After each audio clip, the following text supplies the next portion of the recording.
Crash Course Live is presented by Smash It Demolition Derby, who host Bash for Cash, Blizzard Bash, and Capital City Carnage. Online at SmashItDerby.com. And Stirring Dirt Racing, host of Maymania's team show at the Golden Spike Arena in Ogden, Utah. Online at StirringDirtRacing.com. Reckless Abandon Derby Apparel and Derby Inc. Magazine. This is the Crash Course Demolition Derby podcast, recorded live at the FingerLakes1.com studios in downtown Seneca Falls, New York. And now your host, Chris Marquardt. Where'd the mouse go? There we go. Things are not starting well, are they?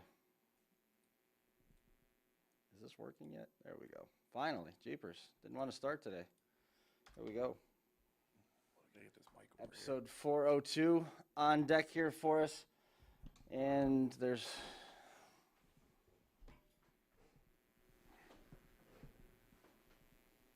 Mic check. All the audio dropped out.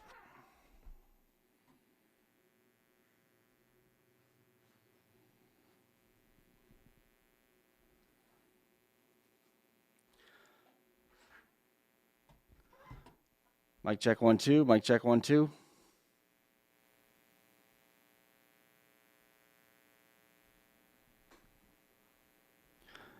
Testing the mic. There we go. Maybe we got something. I don't know. We'll go with it. I was told when I was on the road a week ago that I had somebody give me a phone number, and they said that maybe I could reach out to them and they could give me some pointers on how to do this, since their stuff never has any problems. Really? Yep. Wow. You didn't tell me that. You and I talked like halfway back from Ohio after the 600. You never told me that. No, there's some things that I just keep in my back pocket, and then we run into stuff like this, and it just sits in the back of my mind, you know, like, wow, it's irritating. In any case, we have a ton of stuff to get to. It's as good as July right now. I mean, it's crazy. There's so much stuff that's been going on from coast to coast, really, for Demolition Derby. We've got Rob Baker going to be joining us. We're going to be talking to Josh Dimmitt. Rob Baker was overseeing Border Wars, which was this weekend. I saw, I don't know if you saw the clip, Kenny Rosno was wheeling a wagon, yep, which was cool. Yep. I mean, just fun to see. Josh Dimmitt, he picked up a huge win. That guy was emotional, and one of the genuinely good guys of Demolition Derby at Bash for Cash. So we're going to be talking with him in a little bit as well. And we're going to be catching up with Adrian Gilbert in a little while. And then also going to be talking with Mark Benjamin. He's joining us here in studio as well. He's fresh off of a win at Road Rage, and it was $3,000 to win in the stock class. There was we're going to do another episode next Monday. We're going to be back on schedule the way that we typically plan. We'll be able to debut some new ads, some new supporters, and marketing partners that are going forward with that. I think this weekend is this weekend Meltdown, or is it next weekend? Next weekend. Next weekend's Meltdown, so should be too far. So we'll be able to look ahead to that coming up, and then we're going to be talking with some of the other drivers that were pretty successful in the last 2 weeks from New York. We're going to try and get a hold of the Hanashevskys, to try to reach out to the Herzogs. They had some good runs. It's been good. You know, Lee Sager, he ran with Herzog and Byington. Those guys ended up winning the team derby over there at Road Rage, which was good to see. So yeah, I mean, front to back, it was a pretty good show. And before we got rolling, I was talking a little bit with Mark about the show, and as good as it is, and as good as the money is for $3,000 to win, he said he was really glad he didn't have to drive through any Cadillacs to get there. I thought for sure there'd be some. I saw the pictures of Mark's car afterwards. I was pretty sure he put the headlights in after it, but you know. Is that the case? I mean, come on, you know, we joke about that stuff, and it got wrinkled up some. Just a little. Yeah. How many runs you got on that car now? 3. Oh. That's the one you ran there last year, right? Yes. Yeah, it was. I haven't seen the video, and I knew you'd posted it, and I think Brett actually sent me a video. Someone sent him, but I have not seen it. But we went to Monday. We went to look for some steel, and ended up in Owego, and ended up at Brett's shop. And he said, "Man, they said go, and they were after me." I said, "Well, that happens sometimes, buddy. But you know." He doesn't bring that on himself. No, he never has. Never has. But no, he told me that you'd won, and he said Dale Randall had an incredible run. He said he drove his balls off. Said he did a really nice job down there. So heard there was a lot of cars, a lot of good cars. So I just don't get how he destroys a Grand Prix that clean. One run. well, Every time out. There's no shelf life on those cars. Was that the one that he had at Bash for Cash? No. No. That was a fresh one, 74. It was a nice car. And then after I actually asked Brett about this on the way back up, not to get off topic, but after we hung out with Brett for a while, we went and had lunch with Corey. And then we came up by the old Shangri-La Speedway, which is now a Stone Quarry. And I had Zach with me, and I explained to him that they used to asphalt derby there. And I know Mark ran a bunch of them. And Zach's like, "Dad, that must have been crazy." And I'm like, "Oh yeah, it was great to watch." I'm like, "I wouldn't want to have been in one of those cars, but I mean, you guys ran Imperials and everything on that asphalt. That was a pretty nasty show down there." Yeah, I think I ran probably 8 times there, and probably 6 of the times I took subframe Imperial. Yeah. How many runs did they last? Oh, I think I only one of them. I think I got 2 runs out of. Yeah, they were junk and stuff. It's weird how in asphalt derby the frames and everything you get packed full of that same Troy clay. It's harder to get them subframe Imperials packed full of I shit. didn't have to pack those. But no, we used to go down there and used to watch those. That was always a great show. And they'd start out with like a end line on each line to where they could go, and then that went away quick. And Predboard go down to turn 4 or turn 1 and turn around, come back wide open with a full framer and move about 8 cars at a time. But Yeah. just it was neat. I told Zach, I said, "Man, you go to a WeGo," and I said, "You never get out of there quick because you get talking with Brett and then talking with Corey, and then we were talking about like I said, we were telling stories about, or I was telling him stories about Shangri-La, but it's wild, man. Derby's pretty thick down in that area. There's a lot of history. Yeah. It's always been that way too down there. Yeah. Yep. So take me through the feature. I said, we were talking about Herzog and Bryanton and Lee Sager working together for Amateur Hour, and Prodigy. They got together and got the win in the team derby. We're going to try and put something together to catch up with those guys next week. We kind of lucked into a little bit of studio time here this week. It's been crazy. I don't know if you remember last June and July when we were trying to squeeze everything in. We were in Marion yesterday, and Alan learned how dangerous a 2-goal lead can be.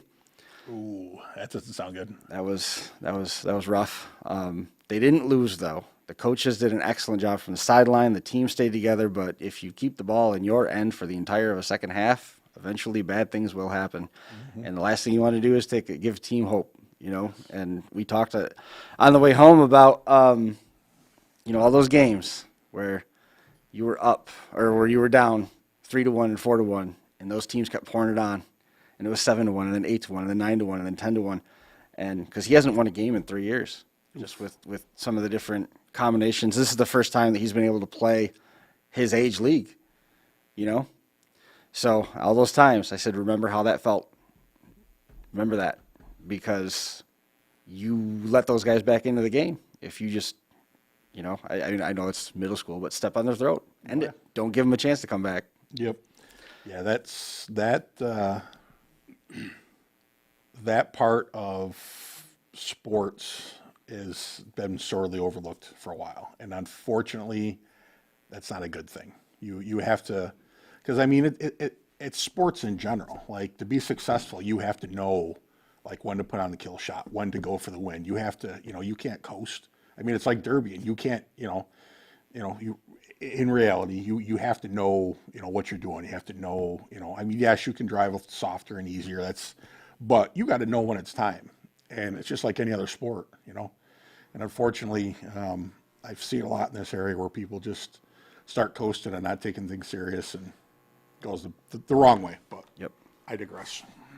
We saw that at Bash for Cash when Cam Penwell, who, by all rights, when an engine starts putting out turquoise smoke, that's it's not necessarily a good thing.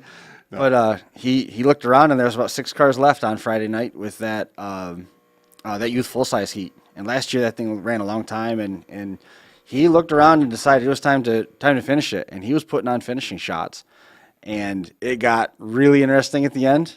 But he finished it. He won and got the Mad Dog with it as well. You know, with 6 cars, he wasn't solely responsible for the elimination of the other 5, but he had to nurse that thing along, and it was putting out all sorts of different color smoke, and to the point where like you look at it, and you're like, man, if he pushes this any harder, that transmission is going to blow up. Things are going to get really, really bad. But it was awesome to watch. It was an excellent driving thing, and it really does play into the awareness of where the sport is. You need to know when it's time to go and when it's time to sort of lean back, and he was able to calculate that and run it down in the right way.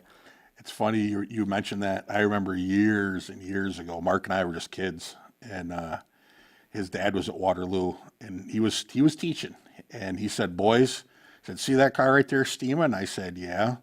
He goes, "When you start seeing steam like that," he goes, "you got about 5 minutes left." He goes, "If you're going to win it, you better get it over with." And it's just always stuck with me. Like, you know, once you get to a certain point, yeah, I mean, you know, you talk about the high dollar motors are going to run longer, but for the majority of us that run, you know, our own little whatever we've done, you know, that's how it works, and you got to know. And sometimes it works out for you when you go for the win, and sometimes it doesn't. But you know, you got to go for it when you can. What about at Road Rage in terms of going for the win? Was there calculations? How long did the feature end up running? You had 30 cars out there, but it wasn't. I think it was around 20 minutes. Yeah, I love the New York pace. Yeah, no doubt. So was there a turning point in it? Marcella says hi, by the way. Was there a turning point? Yeah, No. there wasn't. Not even a discussion. In the heat, I should have never even been in the feature. But they was somebody from up there had a Impala, 73 Impala, and he hated me out of the gate. I don't even know who he was. He didn't lay off. And after I got hung up, I was done. I could not move at all. And why he kept driving me in the passenger doors, I have no idea. And he knocks me loose. Well, they took 5 out of the heat. He probably knew There's that. 5 cars still running, and I'm hung up. I'm the 6th car. Yeah, He just keeps driving me. And knocks me loose, and guess what? He quit. really. Yeah. He wasn't very, very happy about that. But if he didn't knock me loose, he was in the feature, Yeah. and I was not. Did you go over and shake his hand, thank him after the heat? No, probably not a good idea. Because he went over and had a little chat with Pete about my driving style or something. He didn't like my driving style. Or I was timed out. I was something like that. I mean, he knocked me loose. Yeah. I did that to Nick once at Waterloo in a feature. It was a Wednesday night, and he had a fresh 64, and I had a pre-run 66, or I think it was. And That's scary with a neck and a 64 on Waterloo. oh yeah, and I didn't realize he was hung up, and I kept beating on him. And then next thing I knew, you know, and he told me, it was years later, he's like, you know, I was hung up at Waterloo, and he's like, you got me loose. He's like, you had that one. And I'm like, oh my God, but that's the thing. I mean, sometimes you just don't know. I mean, sometimes you do have to, you know, sit back and look and go, hey, you know, you got to. Should have known. I was beating the piss out of it trying to get loose. Oh goodness! Now is that a motor you'd build, or was that a motor that? One of my dad's. I don't even own a Mopar engine. Oh, no kidding. No, it's 318 my dad's had for a long time. Yeah, took it out of the pile and put it in. Those Everything was runs good. though. Oh, it's funny. What? 557 gears though. That Oh my God! So what? Well, phew, I guess so. Yeah, it looked like it was. I mean, it looked like they got after the back end of the car pretty good. I mean, that looked pretty tore up for it you. was pretty tore up when I took it there though. Yeah, but no, like I said, I talked to Brett, and he said that he got the lugs broke off. He said it never happened to him before. Brett's read a lot of, so it ever happened to you? And I'm like, no, I've never had anything like that. But just wasn't his night, I guess. Well, I guess that you said the tire might have got up against the Jersey barrier, right? Well, and that was the thing. They were pushing him down the track backwards, 2 of them, and Yeah, that's what he said. he's just standing on it, and it hit the wall. Yeah, Dead stop, you know. yeah. Sometimes he gets a little heavy out of I gas. can't believe it didn't break the axle, honestly. But Yeah, you would think the axle would twist. Well, he said it was 35 spline. That's a pretty good axle. But and I think that only had the stock motor that came in it. I don't think he put one of his good ones in it. So, but no, I was happy for Jason. Like I said, I heard they had a real good turnout. They had like 60 cars in the the stock V8s, and then of course they had the Dream Heat, which Matt Gaskin's junior sister won. Yeah. I can't remember her name. Chris, you gotta have the name. I don't have that right now, actually. That's one of the things I was scrambling to try and find. I had all these grand plans earlier today, and it didn't exactly come together the way that I was hoping that it would. But Yeah, we should have, like I said, we're going to try and do stuff that's a little bit more heavily New York focused with some of the content coming around Monday, because we've got a bunch of people that did well at Bachelor Cash that are going to be planning on going out to Meltdown. So I think a lot of those overlapping conversations will be good, and we'll be able to expand on that coming up next week. Anna Marie Okay. is Gaskin is her name. So obviously she drives harder than her brother because Matt Jr.'s never got a Matt dog. That's terrible. I love you, Matt. You're a great driver, but you never got a Matt dog. But takes after her dad, though.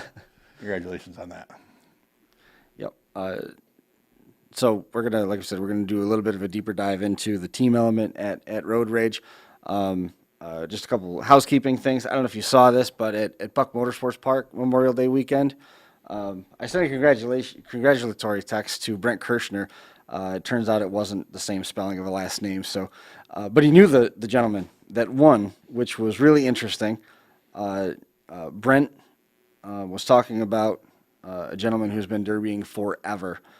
And it's his last name's Kircher. I want to try and get a hold of him at some point. He's been derbying for 44 years. Wow. And he had a really, really clean Mercury, took the thing to a win. His boy's Kyle Kircher. He's going to turn 60 this year. He's still derbying. And so that was cool to see him take the win over there at Buck Motorsports Park. That's a place where John Alexander, one of the regular followers of the show, he's run over there quite a few times. Jason Droz has run there before. Tony Burkhart got a win in Alexandria, Minnesota, which was really cool. Saw that. And then I saw Josh Orndorff. He had a car, and some of the guys from Corey Rader's team, Corey Rader's family, were Sean Gokenauer. I think he's related to that group too.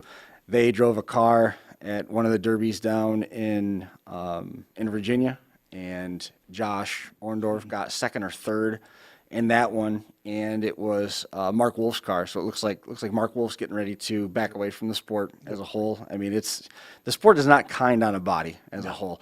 And when you drive like Mark Wolf does, it doesn't get better. No, he's kind of known for having a pretty heavy rate. The stock cars in Virginia really aren't stock. No, come on, that's just feel good words, really. And when you get to a point like that, there's no soft landing anywhere. No. Corey Rader, the first time I met him, he said, "I got a square back Chevy that's pretty hard," and I'm like, "Okay, I would like to see that." And this old, I don't even know, it might even have been one of the cars that Mark had at that point, because he had the purple Cadillac with the blower on it. Mm-hmm. Remember that? Yep. Way back? Yep. I almost think there might have been a heat that he might have got a hold of him, or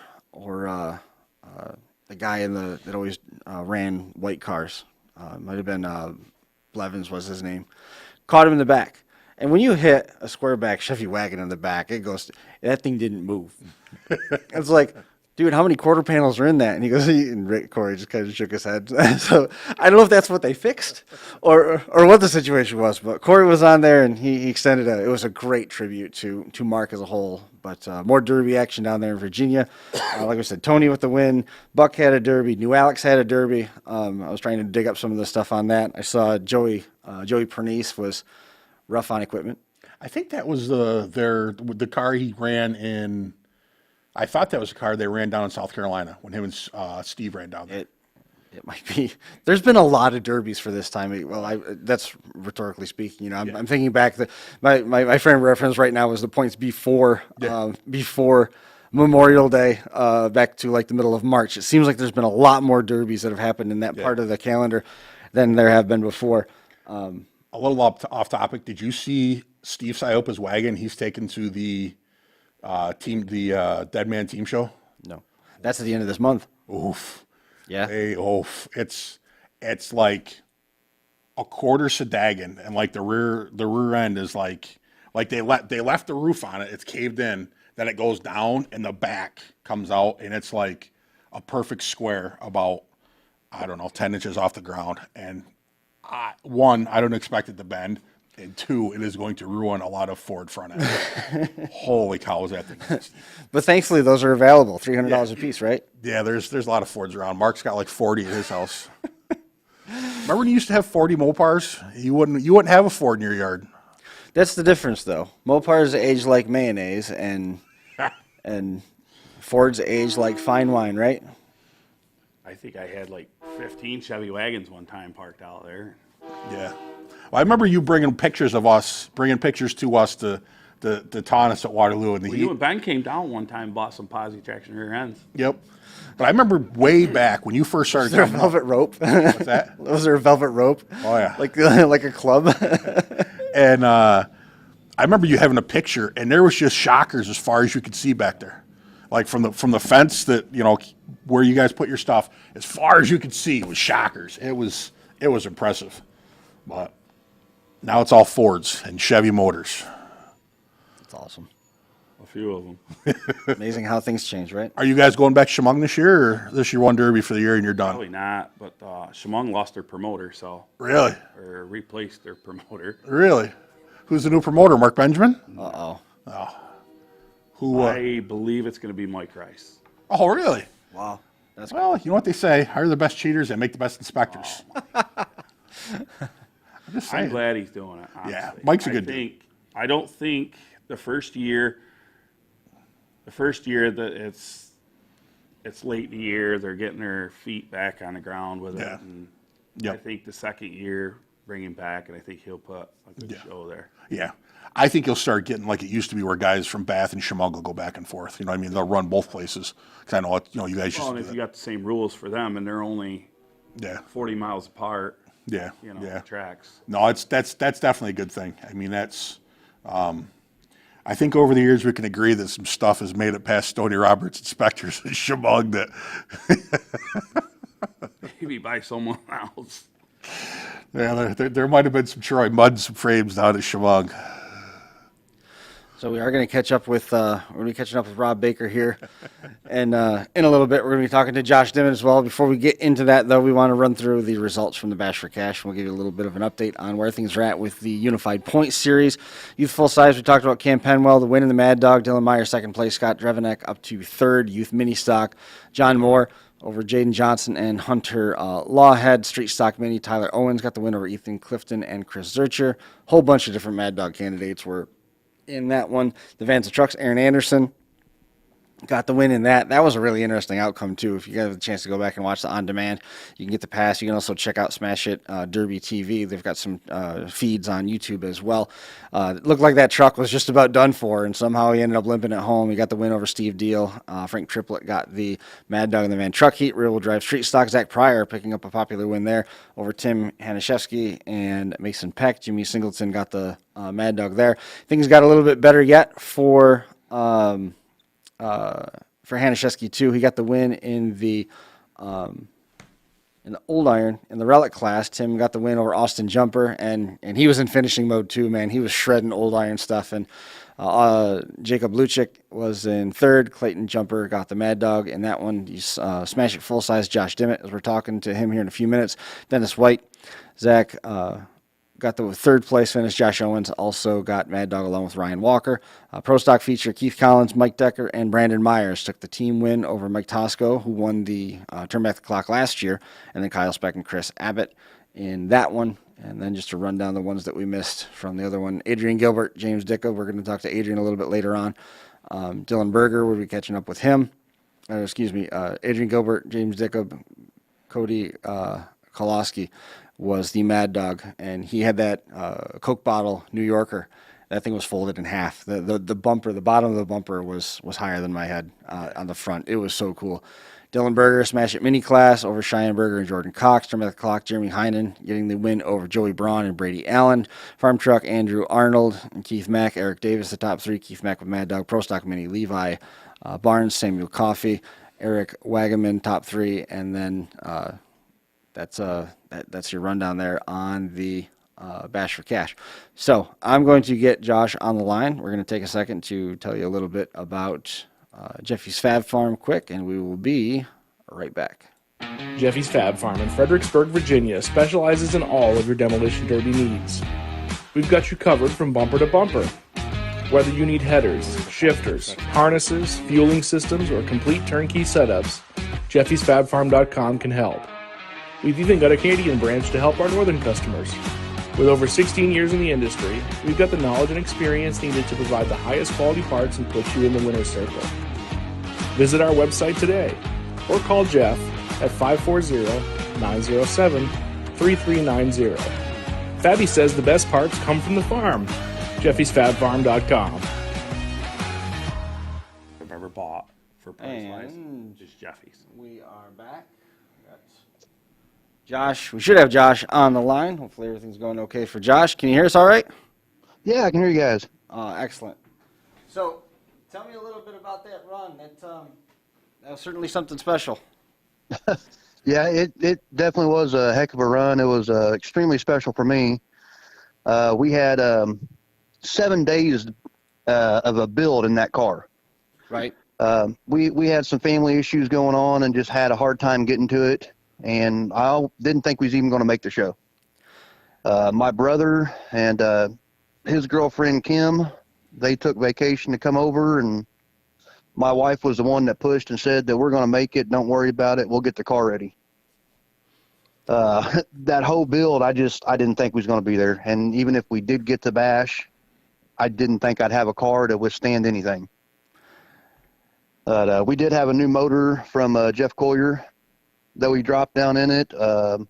New cradle from CJ Craven from Enforcer Fab, and new transmission behind it, and just everything just seemed to line up. When you talk about things just lining up, what was the mindset going into the heat? I mean, if you've got a car that there's that much effort put into to try to get it to the finish line, to try and get it to where you can run it at the Bash for Cash, are you thinking that you got to tiptoe with the car? Have you got to be a little bit more careful with it? Is there issues there? Are Well, you trying the to be more only issue I conservative? really had was I feel like I need to put a little bit more than 7 days into any kind of a build. You go into a show like that and you got a lot of good drivers and a lot of cars. I just, I have a lot of faith in my crew. Sure. But you get in that situation and you're always second guessing and doubting because we didn't get a good chance to double check things, nuts and bolts, wires. It was just 100 miles an hour trying to get it there and get to the show. When you pulled out onto the track, was the short clock helpful in terms of being more cautious with the hits, not knowing how long the car was going to go? You know, I understand having the faith in the team and everything. You got to have that comes with the territory. But does that element of the short clock play into helping you stay more conservative with the run itself? Honestly, I didn't even pay attention to the clock or just what was going on. I just went out there and started running my derby because you get it at that point and you can get on the track. Everything just goes away and you kind of get into that set of mind and you just keep pushing forward and doing what you're supposed to be doing out there. Right. When was the last time you had less than 7 days in a build? Oh, man. Honestly, we went into, I guess it was a Wicked Team show when we ran against Ty and Chase, Geezy, and my wife was out there with me running. We built that car in 14 days. Mm-hmm. And I told her, I said, we can do it in 14 days, but it doesn't mean that I want to be doing it like this. Right. Yep. But, we just had, like I said, we had some really bad family times. We had a very close member of our family pass away. Mm-hmm. Mm-hmm. And that really took a lot of time away from us, and it was hard on our family. Sure. And that was one of the things that we put on our cars in memory of Jack Bolsher, my wife's father. He was a big supporter in the Outsiders Derby, and he just, he was missed dearly on this show. I noticed there was also a nice tribute on the trunk lid. Josh and the whole family is described, the whole Outsiders crew is described as being some of the nicest people in Demolition Derby, and genuinely so, not doing it just for looks and everything. And Steve Bucknam in the booth leaned over and he said, "You see that on the trunk of the car? It was a tribute to Zach Riggs." Oh, nice. Yeah. And he said, of all the people that I know in Demolition Derby that live a long, long ways away, those guys took days out of their schedule to make sure that they were there to come and show respect for Zach, which was really cool. I mean, that left a mark on Steve in a big way. Well, Zach is one of those drivers. We met along the way, and he helped us out, told us some pointers here and there, and you know, he was a good person to us. Mm-hmm. And I think that being a good person and a man of your word, or in my wife's case, a woman of her word, that stuff goes a long way. Right. We like to give credit where credit's due. Mm-hmm. Mm-hmm. Mark Benjamin's in studio with us here. He just picked up a win at Road Rage. How many days did you have in your car? I honestly don't know because it's all winter. So like for the next show, my 2 cars are done for the next show. I just, whenever I feel like going over to the shop to work on them, over to my parents, it's just like the cars were done in January and actually put out back. The only thing they're missing is gas and a battery. Because they had the season. They're done. No, Mark's definitely not one of those 7-guy builds. Mark puts a lot of time in his stuff, which, you know, Josh does as well. He, like he just said, you know, But I'm not building like he is. He's no. You know what I mean? No. So cars like I'm building, he's probably building in 2 days. You know, with the amount of hours he's. I remember when Jake Sherry was in here one time. He said, "I could build a W body in 6 hours." Yeah. a good running W. Yeah, I mean, he'll win with it. Yeah. Yeah, no doubt. Now, Josh, do you go out and just like pick your poison and go right after somebody, or do you just run your show and try not to instigate someone to be after you the entire heat?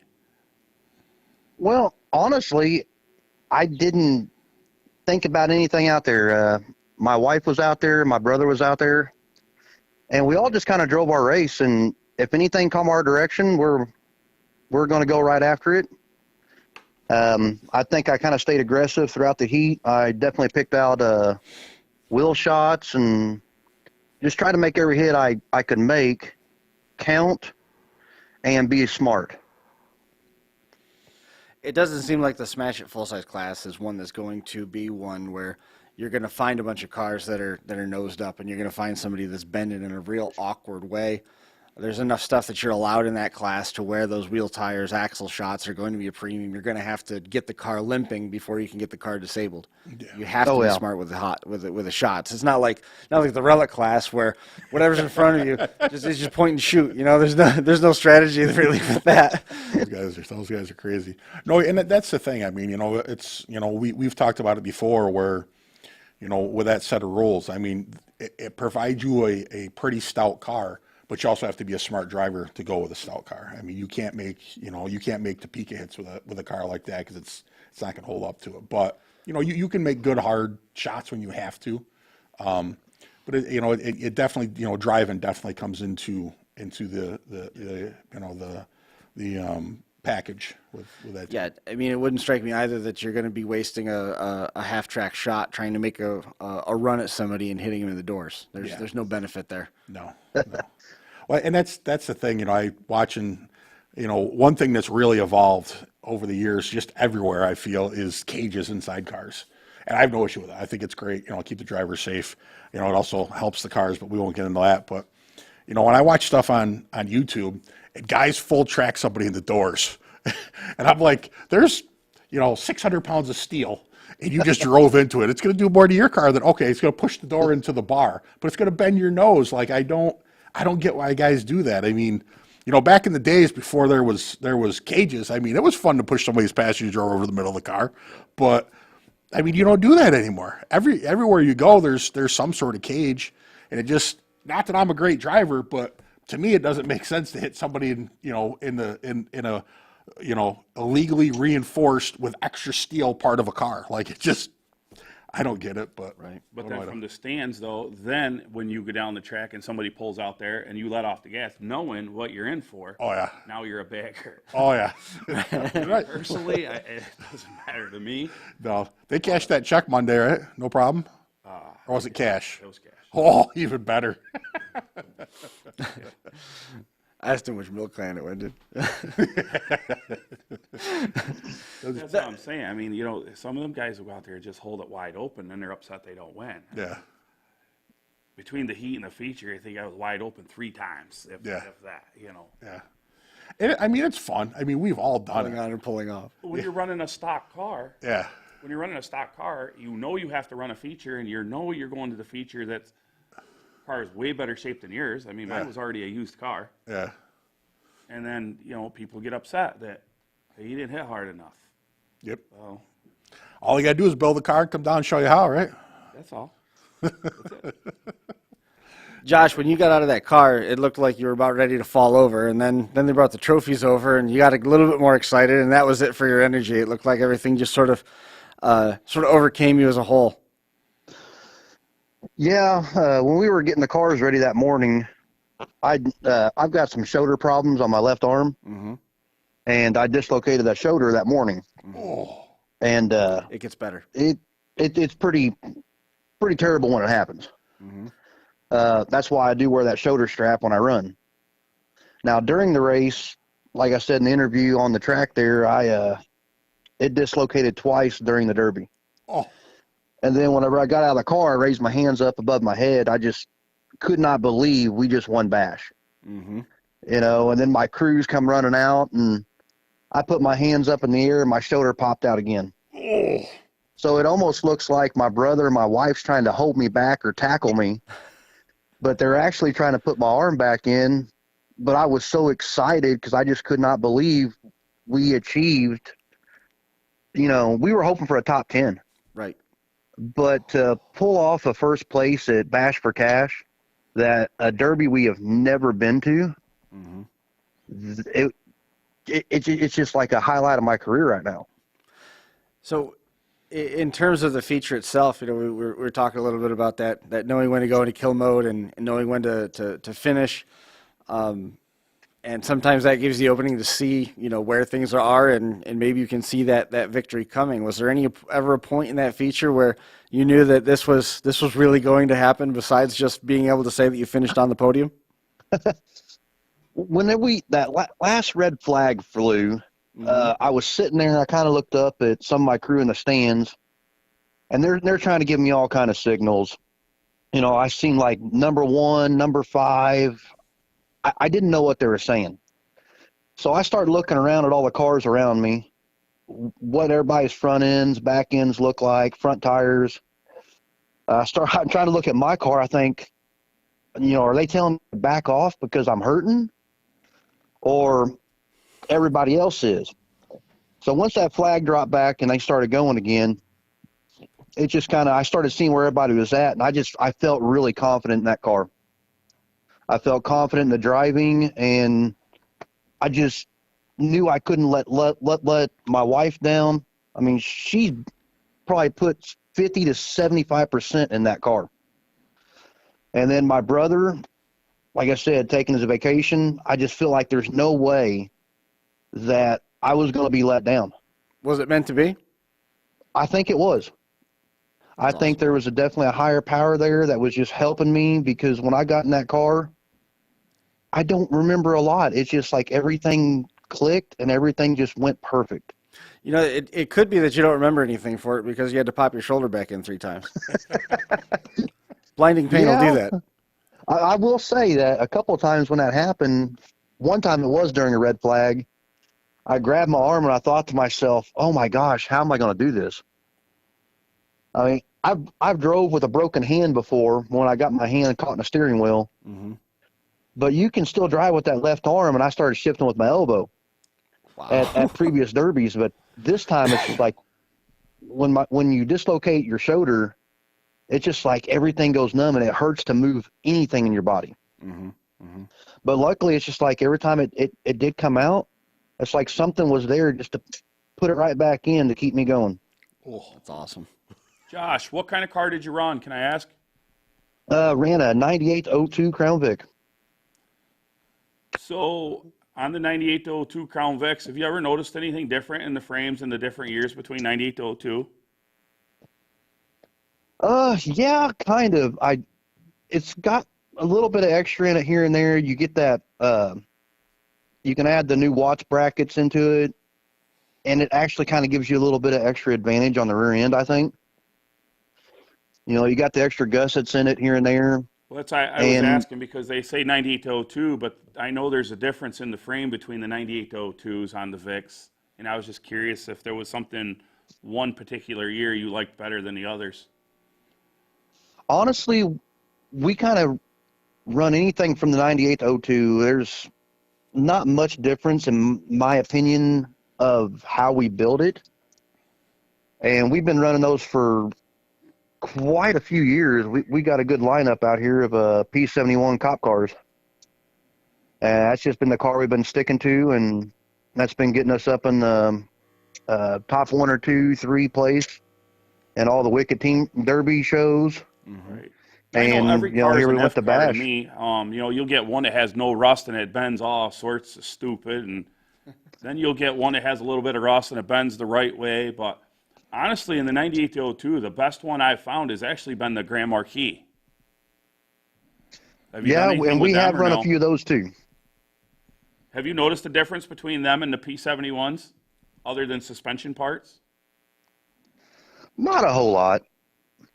No, it goes back to paying attention to what you have, and like you Right. said, if you do have some rust spots, what to fix and how you think that car is going to bend. Right. Do your Vics Now, ever get going into Troy this mud in show, we're so used to building like the full metric cars that we actually had to scale our build back a little bit and think about things a little differently. How this car is going to bend, where it's going to go. Whereas on those metric cars, you can add some plates and that stuff ain't ever going to bend there. So it definitely played a different appeal of how we went into this Derby. Right. What'd they pay to win Bash? Can I ask? 2.5.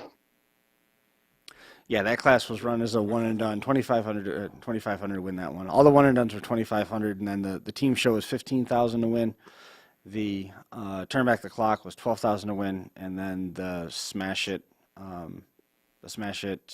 compacts were, I think there was about 30 of those. I think that paid 10,000 to win. The way they hit with some of them compacts, though, you kind of feel the pain standing on the side. I've said that before. I love watching compacts, but I would never get in one. Those guys are animals. And I was talking to somebody the other day. I said, just imagine you put hump plates on a Camry, and I think it was Lee Seeger. I might be wrong. He said, why? He said, the back of those are only for hauling groceries. He said, just drive them forward. Right. And no kidding, that's what they do. They back them to the blocks, and they just drive them forward. They're like Imperial. I was just going to say, just like a subframer back in the day. Or now, depending where you You are. didn't want to break the ass end. You just wanted to drive it forward. Yeah, yeah. Put taillights when you get done, but Josh, where to from here? Right now, we're going to take a little bit of time off and get back to some of the family life with our kids. Right. We got county fairs coming up. We promote a couple shows down here in southern Indiana. And then when the shows we don't promote, we're just going to go ahead and start running some more local county shows here. Good deal. We were hoping to get into Blizzard Bash later this year. If they had done that buddy class this year, me and my wife was going to try to get into that. Right. But unfortunately, they got away from that this time, and they I think they went with the trucks this time. Okay. Well, regardless, keep in touch and let us know how things are going through the course of the summer. It was excellent to meet up and put a face with a name and to see the tributes, and it's just one of those runs that nobody's going to forget it. It was an excellent run, and congratulations, man. I'm glad we could catch up. Man, I appreciate it, and thanks for the phone call and letting me on your guys' podcast, man. It's a heck of an experience for us. Thanks a ton. All right, you guys take care. See you later now. Thanks, Josh. All right, bye. Josh. There goes Josh Dimmitt. We're going to catch up with Rob Baker next. Rob has been patiently waiting for us to be able to connect. We've been back and forth a couple different times trying to make that happen. So I'm going to grab him on the line. In the meantime, I want to tell you a little bit about All For Him Where'd Racing. you go? We did the derby. Ow, my head! You want to do a derby?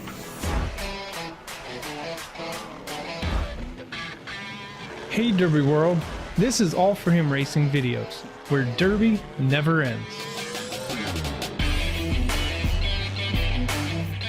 We have people come up and ask, what is All For Him Racing Videos? And the answer is a YouTube channel dedicated to growing the sport of demolition derby in a positive and fun way. Our passion is to show the next generation the sport and capture the memories for generations to come.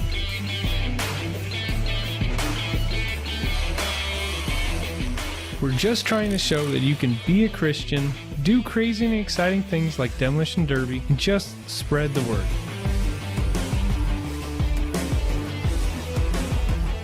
We have traveled all over the country filming events, all while meeting many great people, hearing amazing stories, seeing the passion for this sport, and falling in love with the derby community.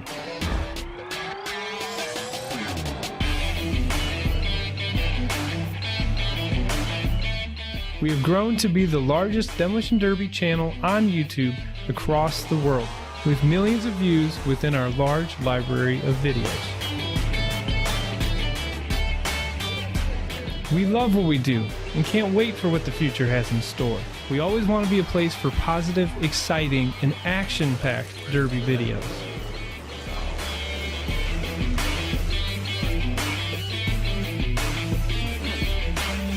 Thank you, Derby World, and enjoy the videos. All right, we are back here. Iron City Nationals is coming up on September the 9th, 7 o'clock start time, stock compacts, big Wayne class, 2-man extreme, super stock, heat number 1, pits open at 8 a.m. Saturday, September the 10th, 6 o'clock start time, Power Wheels, the most wanted fine art, street stocks, full-size youth, super stock, Heat 2, Super Stock Heat 3, pits open at 7 o'clock. That's at the New Alex Lions Club, 1874 Lions Club Road in New Alex, PA, IronCityPromos.com. $10,000 to win for each of the Super Stock Heats. Championship belt goes with those. Big Wayne heavyweight class. That's where TJ McCulloch won last year. $2,500 and a championship belt. 2-man extreme class, $2,000 and championship belt stock compacts. $1,500 to win. Most wanted fine arts, $1,500 to win, and then the youth full size, $700 plus a belt and a fresh 98 to 02. Wanted to take a minute to tell you a little bit about RPM Group as well, a progressive waste management business serving nearly 4,000 residents and businesses around Owego, New York. RPM Group can take care of all your waste management needs. Boasting completed 2 roll-offs and 6 garbage trucks, RPM is fully insured and ready to serve. Ask about asbestos abatement and asbestos surveys, interior and exterior demolition, private parties and foreclosures, curbside trash and recycling. Click or call rpmgroupny.com or 607-223-8714. We've got Rob Baker on the line. Border Wars was an absolute home run once again this year. The format of it is always interesting. You know, you're trying to make the drivers from the similar states do battle. We saw the clips all weekend. We saw cars that were unique and different, cars that were very familiar. We saw the Octane cars there. We saw the run that Kenny Rosno had in the wagon. It was awesome, man. I'm glad that the show has the traction that it's got, and hopefully everything keeps going with it, man. Oh, thank you. It's definitely our second year. Still got a few kinks to work out for next year. We're getting a heads up on kind of moving forward with that. But what really gets me is where people say, you're out in the middle of nowhere doing this. I said, well, it's something unique, so we'll give it a unique place. But we got this little town of 1,500 people, and they put out like $50,000. I mean, how many county fairs do people go as promoters and you beg for $5,000 to pay out? And they complain when they give you $5,000 for a payout at a local county fair, and this little town gives you $50,000. It's just nuts. But we've had this border war idea for a while. What I like about it is the bonus feature for it. That is $1,000 to every driver from your state if your state wins, on top of anything they would win automatically as placing in the top 10. That's where the incentive is, to where if you don't like somebody from your own state, you're probably going to help, because that guy could just get you $1,000. How many friends? How many rivalries were mended when that $1,000 check was handed out? Oh, there was a few. There was a few new rivalries made due to states intermixing with each other. Uh-oh. For say, some people are like, "Hey, we're this state. Why are you running with that state?" So you had that little bit of going on, but it's you're going to have that, and we all know that. The world of demolition derby is who knows who and who can run with the longest with who, right? That type of thing. It's always been a numbers thing. I think it's more now in the last few years than it has ever been. The internet helps that, and then people travel a lot more. I mean, maybe not with $5-6 a gallon of fuel now, but people travel more. Go to different places, make friends, make enemies. But it's nice to run against different people, and this show has brought a lot of older drivers and younger generation drivers back. And as you said, unique cars. How often do you see a Vic wagon run or a Merc wagon run or 69 O's Tornado? Mm-hmm. How often do you see one of them? I have to admit, I had the first time I ever Googled the car before. Is that the Eldorado was the front wheel drive one, right? Eldorado, that's right, not Tornado. Sorry. I remember one of the guys in Brookville had one of those, and both back wheels got ripped off the car. We're like, well, he's done. He's going to break the stick off. It's like, oh no, wait, he's good. I've seen some of the older. I never saw a '69, but I've seen a couple early '70s Cadillac Eldorados, and it's basically they're like a compact. You drive the trunk right into the back seat, and they just keep pulling themselves around. They're a pretty tough car, but. And the turnaround radius, that's ridiculous. Oh yeah, you can spin them right around. It's pretty crazy. Rob mentioned the people that travel, and there's always a hierarchy when you get to these big derbies. Guys that have ran a bunch of the big shows together, and the guys that that haven't ran a bunch of the big shows together. So there's always a pecking order. But it is neat to watch because a lot of these guys are friends off the track, and to see them compete. You're always going to try a little harder to beat a buddy because you want to be able to bust out of for to the next show. So I always think that helps. But I actually was able to check in on a couple minutes of the show from each night, and there was definitely there was a bunch of Chevy wagons there. Mm-hmm. That was probably the most Chevy wagons I've seen at one spot since an old school Bash for Cash. There was some real nice Chevy wagons. The Lanews were there. Obviously, they all had wagons because they grow them. About $30,000 we figured up got wrecked. Yeah. In wagons. Yeah. That's about the truth. Yeah. I'm like, whoa. Yeah, it was. And the thing that it took me a minute to get used to it, I still don't know if I am, is if somebody gets pushed up on a wall, they'll go out and they'll stop the feature and go out and take them back down off the wall and tell the guy that pushed them up on the wall that don't do it again. And it was neat. It's just something I'm not used to, but Well, I'm old school. This is my 27th year, and this is what I believe. Demolition derby is to wreck a car. Yep. It's not to take horsepower and push them out of bounds. Yep. We're supposed to smash cars. So the walls to play inside of, not on top of, or over the back side of it. Yeah. Yeah. So as you see our walls, they're pretty hard, but they still try and get it. I want you to drive your car, use your car to take out the other car, not just take two or three of you and shove him over the wall. Yep. I don't know. That just sucks, in my opinion. It's not a very good crowd pleaser. No, you're right. That's the thing. It's weird how different places will do it. 'Cause when we first started going to Blizzard Bash, that was the thing. Was you just put guys out of the ballpark and they were done. And but those were the days before we had any packing done to the walls either. It was just piles of dirt. Yeah. You could explode if it was spectacular, but you had to beat the walls. But no, I completely understand. And to be honest, the only time I would get upset with that rule is if I happened to get somebody up over the wall and I was supposed to get the checker and you stopped it. But I completely understand what you say, what you mean, and I completely can agree with it. I would much rather see cars get junked than just get pushed up on walls. But it was just something that we don't see in the area. So, it was neat. They were consistent. Every time it happened, they took care of it. So, I had a lot of people reach out to me about the pink flag thing. Yep. I didn't understand what that was. Yeah. And we explained what that was going on. Yep. And they're like, oh, okay, all right. It doesn't stop them from, let's say, driving, but it does put it in the back of their mind that that's going to cost them $1,000 to get one. Yeah.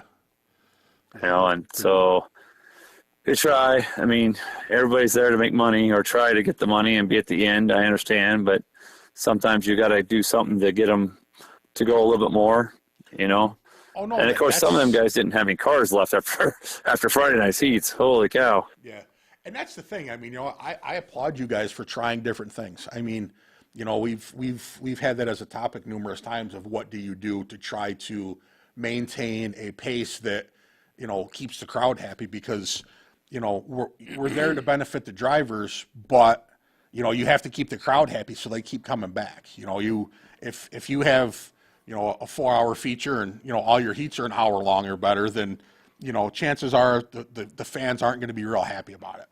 But, you can't really go out and tell a guy, hey, you got to do this, or because. Yeah, you can't, see, I'm a type of guy is that if a guy's taking the shots when he has them, that's one thing. Yep. But a guy that just goes back and forth, back and forth, back and forth, and doing nothing, literally rolls in, taps a car, that's where the guy I will start watching and get on.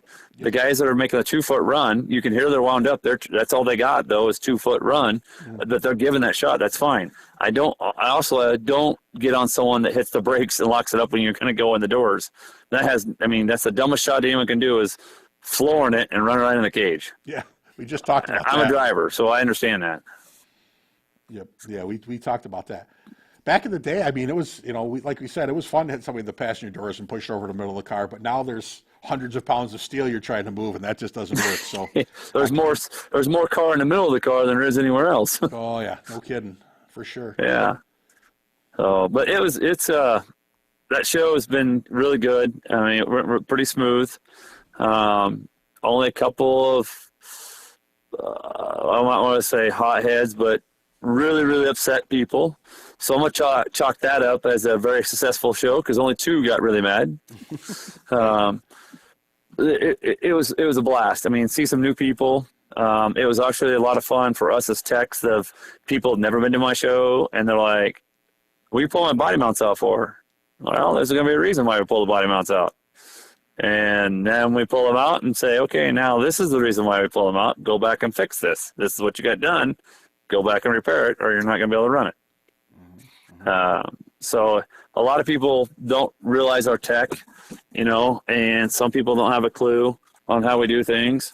And it's nice because there was legit some cars that wouldn't even come up for tech on Friday due to what they saw tech on Thursday. They're like, I'm not coming up. I said, then you're not going to run?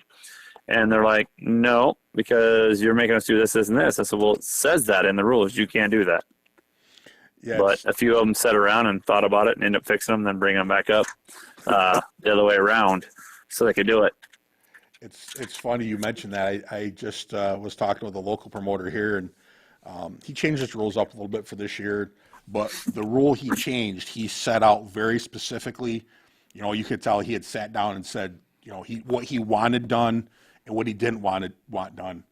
And, somebody does the exact opposite of what it says on the paper. And they're like, hey, is this okay? And I'm just like, yep. that would just, that's one thing, and I've talked with inspectors and promoters and all sorts of guys about this. And it's things like that just irritate you. Now, everybody knows that guys are going to try to push limits, and are going to try to play in the gray area, and they're going to look at things differently. But I mean, when you just straight do something that you can't, like that's I feel like that's almost being disrespectful. Mark's one of the best inspectors, and I'd put him up against anybody anywhere. And he's very fair, and he's very good at stuff. But I mean, there's some stuff. I mean, like, well, we've been to Topeka, and it says 5 bolts in your fenders, and guys come up with 10, and I'm just like, why would you do that? And I understand that, well, they look here and they won't look there, but when you get to shows of this level, guys aren't going to miss stuff because there's too much at stake. There's too much, you want to make it an even show. And it's just, there's just sometimes guys do stuff that are just, it's just blatant, and you're just like, you know, I would get Well, they grumpy think they about can stuff argue like it. that. Yeah, I would get grumpy about that. It's a pain in the butt. People complain about this or that, and they're like, why do I have to do it? Because everyone else has to do it. Yeah. And some of these people just, this weekend is the first time I ever mentioned, and actually I got a lot of messages saying that's a good idea. As one guy kept arguing so much with me, I said, you know what? Next year, I'm going to give you 10 rules, and it says this is all you can do. Nothing else but what these 10 rules say. Yep. Should we go that route? Because right now I'm 4 pages on my world class. Yeah. And I'm like, this is ridiculous. I got to write a book. Yep. And it's, you guys just keep pushing and pushing and pushing. And when it's in black and white, you can't do it. But you think you can come and argue it. Yep. And that's It's like, come on, guys. Enough's enough. I've been around this sport. I mean, I'm going to toot my own horn here, guys. I'm the one that started team derbies. Way back in 2004, Battle of the Bluffs, Council Bluffs, Iowa. We did first ones to do team derbies. And then Sam did a couple years after, and we kind of combined on that. And I told Sam, have fun with it, because he wanted to go big, and look what he built. Good for him. I didn't want that headache. I got enough at the county fair type level. And that's, you know, I was talking with Toby Hiley when he was still working for Smash. It's a lot of fun at the same rate. It's a lot of a headache. But our border war, though, I'm going to tell you what, it is so much fun to see these states come, puff up their chests, talk who's going to beat who. And when it's all said and done, guess who repeats? Nebraska. I would have never dreamed Nebraska would have won 2 years in a row. Bravo to those boys. Did they have their stuff together? Yeah. And evidently just enough together better than the other states, because the first year, if anybody watched, Nebraska had a wall of red. If you went down there, you were done. This year, you had 2 Iowa, 2 Nebraska, had an Illinois car at the end with them. It was a lot tougher of a derby for everyone, but they pulled off the win again. And everybody knows the Turner boys. They put some nasty wagons together. Mm-hmm. Unfortunately, they did get a pink flag, both, and we've discussed that. But they still put some really good cars together, made the time to talk to people on their team that they normally wouldn't associate with, to help them guys get their cars better, in turn to help them to go for statewide to get through. And that's awesome. Some of the states should probably take notes of how Nebraska organized themselves, and they have their stuff together out there. You're talking about how this was, year 2, and cars are coming out, builders are coming out that are retired. You've got new drivers coming, you've got new cars coming. There's more people that were there this time around.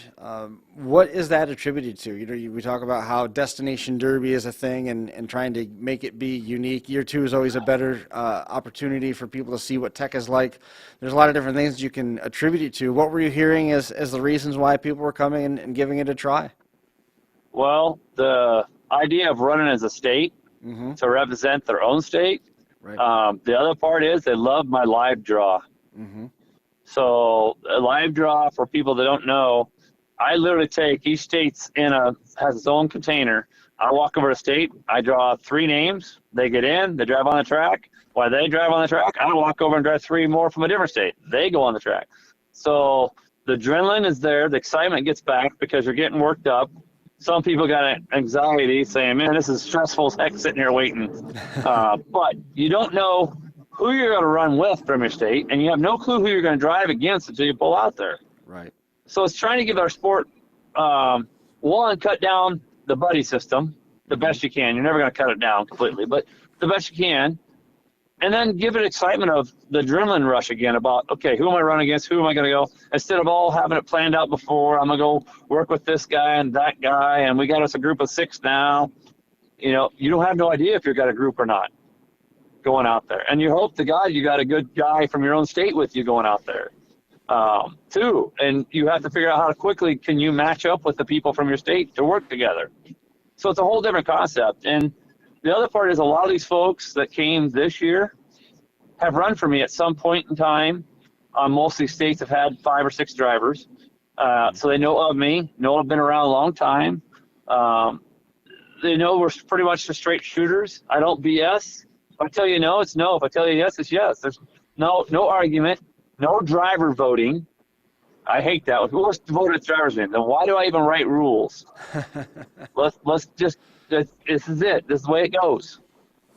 And but other people like that at my shows, like our big shows. I personally sit on my Ranger, my side-by-side at Border War, and I drove around until 3 a.m. Friday or Saturday morning, helping Nazi guys work on their cars, tell them what they can and can't do to make our tech better and easier for our guys the next day. And then I was up at 6 o'clock in the morning, going again with feature cars and constant cars still working on them, driving around from state to state, pit to pit, answering questions, trying to make things, so they can get it done right, and then I'll come back again.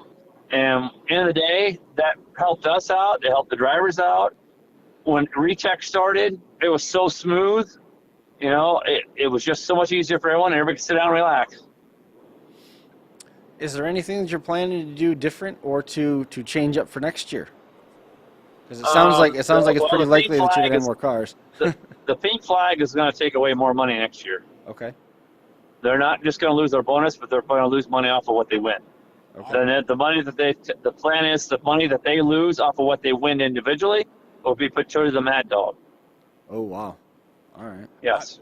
So they could jump pretty quickly on a Mad Dog. Yeah, I've always we're probably going to add in overall Mad Dog versus just the feature Mad Dog. I want to say Hill was the name, number 65 from Illinois. Mm-hmm. I gave him crap all weekend. I said, dude, where'd you hide the wings at? And he goes, what are you talking about? I said, when you shifted from first to second, then I heard it wind up even tighter. I was expecting it to take off, like lift off the ground. That thing was cruising across there in that heat. Right. So just trying to get more drivers, though, from different states. I mean, a lot of people are looking at things. I know travel costs is hurt. I mean, for instance, Missouri, they had 12 guys, and a 20-year-old came all by himself. He called me and he says, I know no one else is coming. I said, well, I can understand you're not coming. He goes, no, my car's done. I'm going to represent Missouri. I'm coming. And I'm like, seriously? He goes, yep. He showed up, and I shook his hand. I said, bravo, young man. This is what we need. We need people that entered to run. And he came. He gave it what he could. It's awesome. That is really cool. I mean, yeah, I mean, a young guy like that, and you had all those veterans on Missouri that didn't come. Wow. Huh. Yeah. Interesting. I was like, wow, all right. They'll see you around more often. Julian Suter was his name. And that kid can wheel a car. For as young as he is, his dad makes him go to these big shows. And he gets his ass whooped. His butt whooped. That's all right. And he takes it, and he keeps learning and keeps going. And he don't say, he's probably one of the most reserved gentlemen, along with Randy Lanou from Minnesota. Randy Lanou is so reserved, except for this year. I saw that guy get wilding for sound. If anybody else was watching, when I stopped and asked if he was okay that one time he got head on, he did the big old inhale and puffed his cheeks and blew it out. And I was like, ooh, that boy is fired up. But he usually doesn't get that wound up. Right. Yeah, the nose of that wagon was hard. I still got to call that guy. I asked him if his front plate was still straight on his engine front lower cradle. If the front plate was still straight. He just smiled. He says, I'll send you some pictures once I get it cut apart. Jeepers. But I appreciate you guys calling, though, and interested in our shows. We're building something, I think, pretty good right here in the central United States. We're getting more and more viewers. I mean, we had some guys rent a party minivan from Wyoming and drove all the way out on Saturday morning, first thing, to come watch it live. And I asked them, I said, why'd you do that? And they're like, it impressed the crap out of us Friday night watching it on the live stream. And if it looked good on the live stream, we knew we needed to be here and watch it in person. Right. I said, that is true, because videotape usually doesn't help a derby. True. What better advertising can you get than that? I mean, that's what we've always said for forever in terms of putting stuff out there so people can see it and make them want to be there. Man, that's awesome that it worked like that. That's great. Now we just got to get you guys to come out here. I was just going to say to Chris that we've been all over the country, but we've never been we were supposed to go once, but it didn't work out. Yep. And I mean, we talked about running imps one time. Yep. And I remember when They put out the Derby DVDs back in the day, and I remember I have a copy of Council Bluffs. Yep, and I have. There's a couple other shows from Nebraska, and it's like, when Weed Crash was big, it was, Nebraska was always talked about, and that's definitely, before we retire in another 10 or 15 years. Oh, that long. That's Chris and I definitely have to get to Nebraska. There's, we're got some friends out there, and we'd love to come out and watch. So hopefully we can make it out there at some point. We'd love to have you guys come out and give your perspective on things too. Just walking around our pit areas and stuff are always so nice. Everyone's so friendly. This border war, everybody's there chilling, relaxed. They might be thinking other things in their thoughts, but they'll talk to everyone. Oh, yeah. And that's why I like the group of guys that come run our shows. It's not all wound up like, the finger salutes that people give nowadays. And I think that's disrespectful. We're derby drivers. Only one person's going to walk away with the first place trophy. You can't get mad if he does. Yep. Yeah. I want to get out to Nebraska again sometime, just because I want to get out to see Dylan and Rachel. I haven't seen them in forever. Yep. No, I would definitely like to come. And I mean, Zach. I haven't seen Zach. I think Zach was in Nebraska. Yeah, he was. When in you were Nebraska. talking about my Council Bluffs show, if you get on my R&R, it's R&R Promotions Facebook page. If you scroll through that page, when I first started Adel, Iowa, we had the fair board call us. We rented the grounds. They called us and said, hey, you got semis out here. You got them lined through town.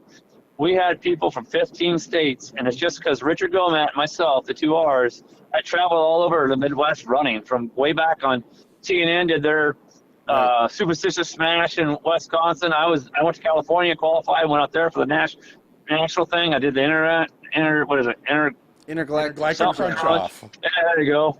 I qualified for that. I ran there, so we got to meet a lot of people, and we just called them and said, hey, we're going to try to do this derby, and this is what we're going to do, put out a set of rules. So you see, like, Dave Bryan from Nebraska, Scott Groff run, the Nuttleman boys come from Nebraska, Ray Lanou, Shea Walden, all them old boys that are still kind of doing it here and there, all came and ran and just made a connection that way. But we have all those videos on so you can watch. My rnrpromotions.com website. There's different team shows over the years we have on there. Guys can watch for free, go on that route. But it brings up names that you're like, oh man, I remember that guy. He used to whoop my butt. And you get to watch him run. So it's a lot of fun to see what the generation has done from where I started to where I'm at now. How derby cars have changed over the years, and now they're going backwards now. We do an 80s and newer bone stock, and man, we have 30, 40 of them in that county fair. If you went 10 years ago, bone stock, I ain't running one of those. Right. It's full weld everything. Yeah. Mark was talking about that before the show got started, how it seems like we're going back the other way. But it always goes in ebbs and flows, right? We are Yeah, here. it's simpler. A lot of people don't have them. Our sport is just ridiculous on money right now. Oh, yeah. Well, Just to County buy Fair in stuff Owego. and all that. County Fair in Owego last year, I think they had the bone stock heat. I think the way I took it, it was going to be a one run and done.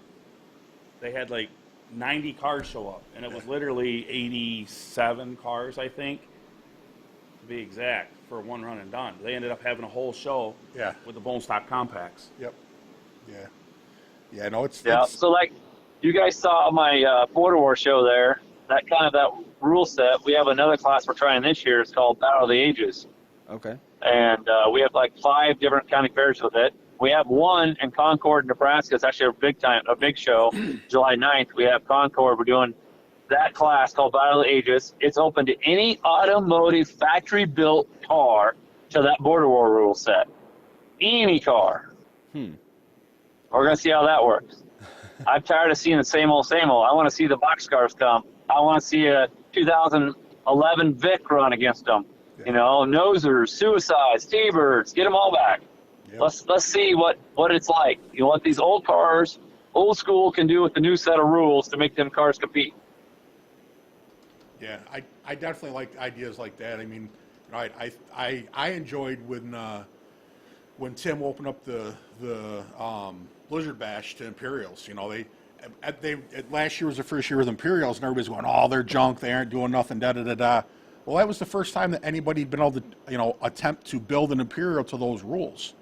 You know, obviously they're going to have to, you know, it's trial and error, and you know, I expect guys will be back and they'll be tougher because stuff they learned. But I think it's great when you can get a fair set of rules for a large span of cars. Because you're right. I mean, you know, I'm not a big fan of watching 20 Crown Vics run in Asian or heat. Like, I mean, good. You know, I like seeing stuff get wrecked, but you know, I grew up when it was, you know, and Mark, you know, he came to our hometown, and you know, there was from the Y-frame Chrysler to the, you know, the round back Chevy wagon and everything in between. And you know, it's neat to try to get a little bit more of that now. You know, try to get different cars in, and you know, just to give it, you know, something different to watch.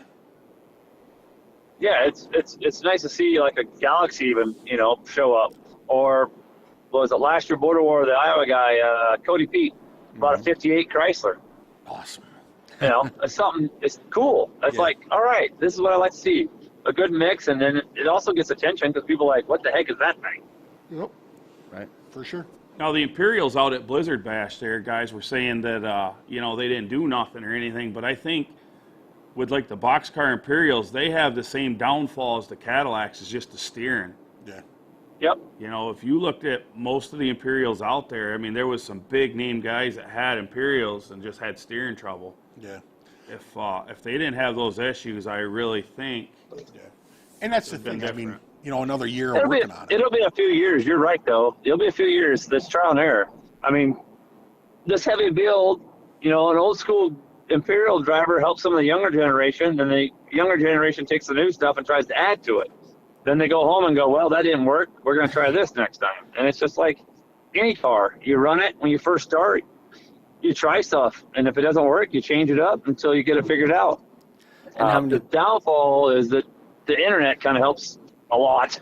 I mean, a guy like me, I'm 49 years old. I feel like I can wheel a car with anybody. The downfall is that 18-year-old that I should just knock the crap out of now has all the equipment and experience given to him. Yeah. That's something that was coming up at the youth cars, that all these youth cars at Bash for Cash, they've got the best of everything in them. They're starting out with the best cars, being taught by the best drivers, and put them out there in something rusty and get them acclimated to make it last, which I thought was an interesting perspective on it. And that's, you know, that's the thing. I mean, you know, for a long time, that's kind of how you started. Right. I mean, unless you came up in a Derby family, you know, you started out just whatever you could find, you knocked the windows out of it and you smashed it. And, you know, if you enjoyed it and you got bit by the bug, then you started working and doing more so you could get a better car and, you know, try to compete more. So, I did see when you guys were out there that, you know, people were online and they were talking about, you know, kids with overbuilt cars and having this and having that. But, you know, you can't knock the parents for doing that because, you know, who doesn't want the best for their kids? Like, you know, It's been that way for a long time. I mean, we didn't have that equipment, but when I started derbying, I mean, my dad was already winning shows. Oh, God, yeah. So, you know, I would just climb in something he built that was, you know, I knew was going to run good. I just had to do my part. Yeah. You know, I had really nice car, you know, 74 Chevy wagon, and all I had to do was drive it. Yeah. You know, my dad did all the work, and, you know, so I started out winning, and it's kind of like these kids now. I mean, now the internet, like he said, is just that, and with waffles with cars now, is just the market is so pricey for cars. Oh, yeah. Because you don't really see cars for sale anymore. They're a waffle. Yeah. Nope, you're right. You know, 30 spots for a Cadillac, $100 a spot, and they're selling them. Oh, yeah. Fast. Hot kicks. So it's like you brought up Cadillacs. Like for us out here, when I was growing up, we called a Cadillac a ground scraper. Nobody wanted them. Yep. Yeah, we jumped them too. We buy them for up on scrap. all them things. Yep. Yeah, and we've talked about that. I mean, when we were kids growing up, you know, obviously New York is behind the times in derbying, but I mean, you know, forever Mopars were the hot setup. You know, and then, you know, the Chevy wagons started coming around and they were tough, but then, you know, you had Mopar wagons that could compete, and once in a while you'd see a Cadillac, but they wouldn't, you know, nobody notched the frame back then. Nobody dimpled the frame. You just, you know, they were, you would, and I'll be honest, when the first time I bought a Cadillac, I think I paid around $1,500 for it, which, you know, hindsight, that was a good price, but, you know, the first time I cut through a $1,500 Cadillac frame to notch the back end, I went, oh my God, I can't believe I'm doing this. I'd also talked to Troy Tagg a bunch and knew exactly what to do. So, but it was still kind of nerve-wracking to be cutting a frame on that expensive of a car. So, Did those guys get a win over Memorial Day? I thought I saw some pictures. no, it was of them, before that. I think. it? Yeah, I think they ran a couple, but no, it's, you know, and we've talked about that too. How, you know, sooner or later you run out of the cars that, you know, are quote unquote the good cars, and you have to make something else good. You know, I mean, so it's necessity breeds innovation. yeah. And unfortunately, I mean, all these, I think everybody looks back now and goes, man, the noses on those caddies are pretty tough, and we should have, you know, a little bit of this and a little bit of that. It's weird. The Crusher never had a problem with them. Yeah, it just flat. Up until 3 years ago, I used to bash you for building a Cadillac. I'm like, you're wasting your time. Yep. You know, just now look at them. Yeah, then you got the Crown Vic that showed up, and that was the cat's meow, some people told me. Yeah, but And I ran a few of them, and I thought, these are sardine cans. You rub a door, and you ain't got a door left. but the thing with the Crown Vic though, it is the most catered to demolition derby car in the world, because unless it's like in, you know, a 80s wire class, it's you know, you can have a cradle, you can have a tranny support, you can cold bend them, you can hot bend them, you can do this, you can do that. You know, when we all started, there wasn't all this stuff that you can do because this car is that. It was, here's your car, do what you can with it. I mean, you know, if you really look at it, Vics are a car that are catered to. Like, you know, it's every set of rules, you can do this much to them to make them more competitive. But the scary part is now you can apply all that old stuff, Yeah. all that stuff to the old iron stuff. Yeah, you can. But there's never been a car more catered to over. And, you know, again, it's, you know, necessity is where it comes from. But They do cater to them Vics. And them Vics, though, out the gate, they have I'm an old school driver. I like my old iron. But the frame versus frame, I think that Vic frame out the door is way better than an old iron frame, because I can't take a Vic and bounce the front end up and down while it's on jack stands. I can't make the frame move like that. I can take an old iron and do that, though. yeah. And I'm like, ugh. But you're right with catering. Everybody wants cut and tilted. They want to switch everything around. They want to bend them. They want to put this on and that on. I never used to let them cut and tilt Vics, ever. Yep. Because I said, it's not right. I'm a guy, if one car can do it, they all can do it. Yep. So this year we did let them cut and tilt. But my rules we call fresh plates. You're allowed to have 2 plates on each side of the car, 2 on the driver's side, 2 on the passenger side, called fresh plates. They can be put on. It does not have to be bent. Okay? So we gave those Vic drivers the option of cutting and tilting, and then we gave them 10 inches of weld to re-weld the back. If they cut and tilted them, they don't get their fresh plates. They lose them. I thought that was the only way it's fair, because by cutting and tilting, I think we'll all contest that cutting and tilting Vic changes that car completely. Oh, yeah. Right. Absolutely. So we had some that cut and tilted and some didn't. Interesting. The New Age show that you were talking about, that's going to be at the Dixon County Fairgrounds in Concord, Nebraska. That is July the 9th, so a little over a month away from where we're at right now. And sounds like the show's in. I know we got some nosers. We got a boxcar coming, which is going to be fun. We got some 03 and newers, which I'm anxious to see that too. Against with the boxes. I mean, some of them guys are complaining about running against some pre-rolls, and I said, to be honest, I'd be more worried about a 03 and newer, because they can go so much faster, turn around quicker. I think we'll both contest that if a boxcar, the only way it's really going to be hard is if it gets rolling, can get going. Yep. Yeah. That's a momentum car. You got to start building some steam in it. You could always go out and find yourself in Eldorado. I'll tell you what, there's a lot of people asking me questions. That show was over. What was that car and what year? Yep. It's got a funky frame, and they're just cool looking, man. Yeah, they can do some work. And especially when he come across that half track to that Vic and put the front bumper over the front tire in one hit. Mm-hmm. That made a lot of people looking like, whoa. Yeah, they're definitely a stout car. Yep. So if you want more information, you want information on the rules, you can go back and you can catch up on all the action that we have kind of talked about and touched on.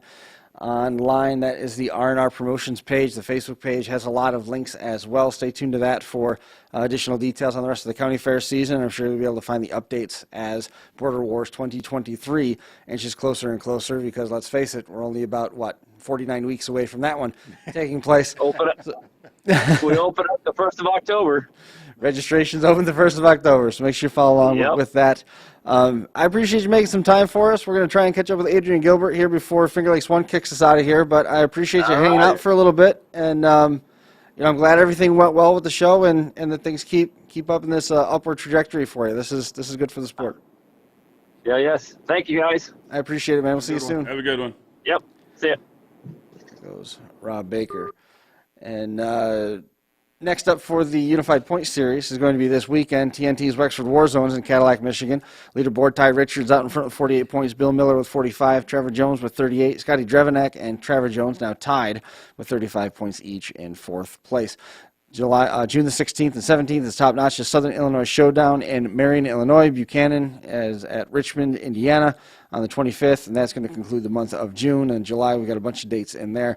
Buchanan is going to be at Proctorville in Ohio on the July 9th and 16th squares, and then July 23rd, Dead Man's Day of the Dead in New Alex, Pennsylvania on the 23rd of July. 25th and 29th is Ruts at the Butler Fair in Hamilton, Ohio, and then July the 30th and August the 6th, Smash is going to be at Preble.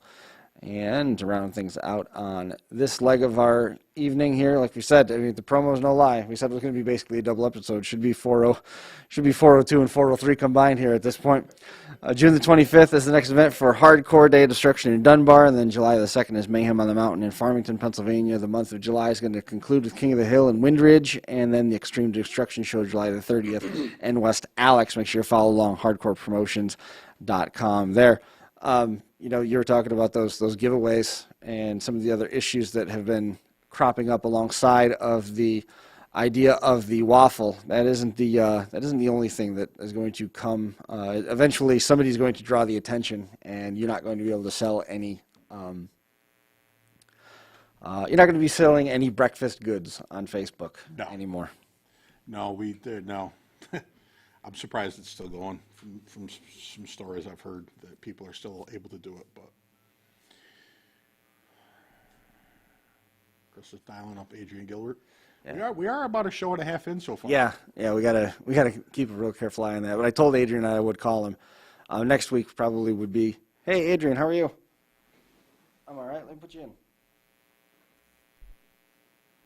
We got Adrian Gilbert on the line, and Adrian Gilbert is in the midst of just as successful a run as any that we have seen in the Frank the Tank class, and this one even more special at that, just like one of those deals where when we talked to, early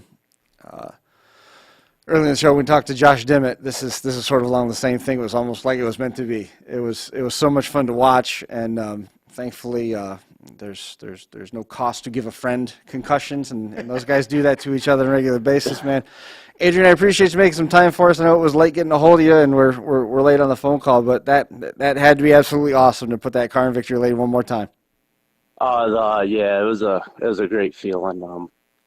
You can't, like you said, you can't ask for it to happen in any other way, and it felt good. What did you see after the car was after the run was all done? You had a chance to get out and look the car over. Is there even anything left to fix? Oh my God, the car's still runnable. I bagged my ass off. Did they hate you for it, Adrian? I did catch a little bit of shit here and there, but wasn't too I've got bad. my share of it too from the weekend. I think they just said I actually drove to win. Wasn't so much bagging because I did beat up on James a little bit there at the end. Hey, the important thing is they cashed that check Monday morning or Tuesday morning, no problem though, huh? Yeah, yes, they did. See, it's all that matters. But after last year's show, when you guys were, hitting each other at the end at like 30, and I could feel the shots from where I was standing, I might have drove a little smart myself because that shit looked like it hurt. But yeah, congratulations on your win. After last year, I didn't realize it, but after watching the video, I see how Robbie made it to the end with still a straight front bumper. I said, oh, that's how he got us.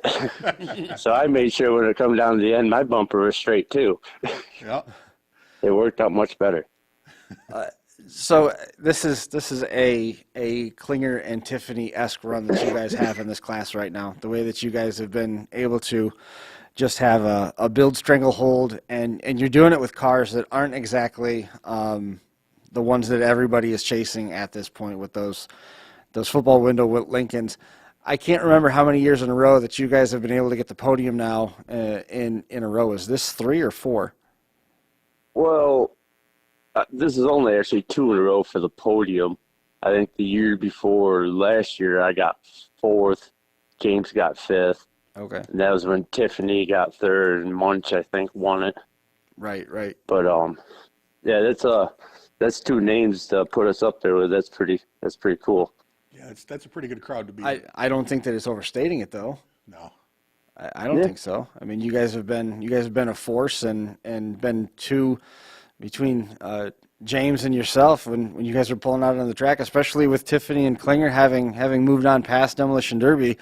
People look forward to the show that those 2 cars are going to put on. I mean, am I wrong? I'm looking at you two. You've been out there. No, they definitely, and it's great to see. I mean, it's nice that because for a long time, New Yorkers didn't get a whole lot of respect in Ohio because we just, we didn't build. Our style wasn't to that, to necessarily the way they build or necessarily the way they drive. But I mean, this heat kind of plays into, New York style. I mean, it's been said that New York style, it's not the heaviest build, but it's pretty heavy on the gas pedal. And this, it kind of works into these guys' hands. I mean, and I've said before, it's absolutely my most favorite heat of Bash for Cash every year. Period. Period. No ifs, ands, or buts. It's because that's what I grew up with was these old iron cars just making junk out of each other. And yeah, I think that's just about everyone's opinion at Bash is everyone looks forward to the 70s wire. It's 15 minutes of just wide open. And then they get done, and I go, man, I'm glad I wasn't out there because that would have hurt. So there was some core supports that were bent in different ways, and the cars were sitting in the pits, and the bumpers were just kind of set on what was left of the front rails. I haven't seen that many cars go down the way that they had. It was really weird. Those guys just absolutely junked their front ends, like right off the get-go. Well, you got to think. I mean, when you're running wide open, it's pulling the front end down like this. So you're running down the track at 30, and it's pulling the nose down, and so you're hitting with the core support. So it's going to do some weird things to stuff because everybody's wide open in that heat for the most part. What was your initial thought when you saw Christy heading your way after the heat was over with? Well, I didn't really think she was going to mention anything about that, but I'm sort of glad she did. It was good to talk about her. Was there any doubt in your mind that you guys were going to go out there and win this year? Well, yeah. I mean, I like to think I'm going to go out there and compete every year, but as far as winning, I usually get a little excited and junk my own shit. So, I definitely felt good to drive like I was driving for a win, and I definitely had a little help from up above too. Right. Well, it was certainly awesome to see. When, like you said, it was meant to be, and it happened. At any point, did you kind of breathe a sigh of relief that Dale ended up flipping the car over and they've got that rollover rule? I was actually supposed to be working with him, so. I see he made a post that he is going back out there next year with another fresh Mopar. I like Dale, so I really hope that this doesn't get misconstrued because I don't want any of his ire raised at me because he would definitely drive through the side of this building with a fresh Mopar. Oh, yeah. Dale puts on a show. He's one of the guys I really enjoy watching as well. Does too, so.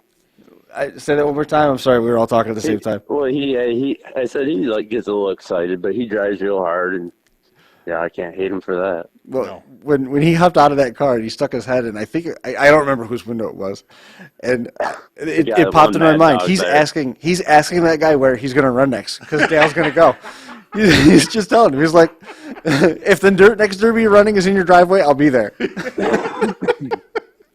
When it got down to me and him Saturday there, I thought for sure he had me against the wall, and he stalled.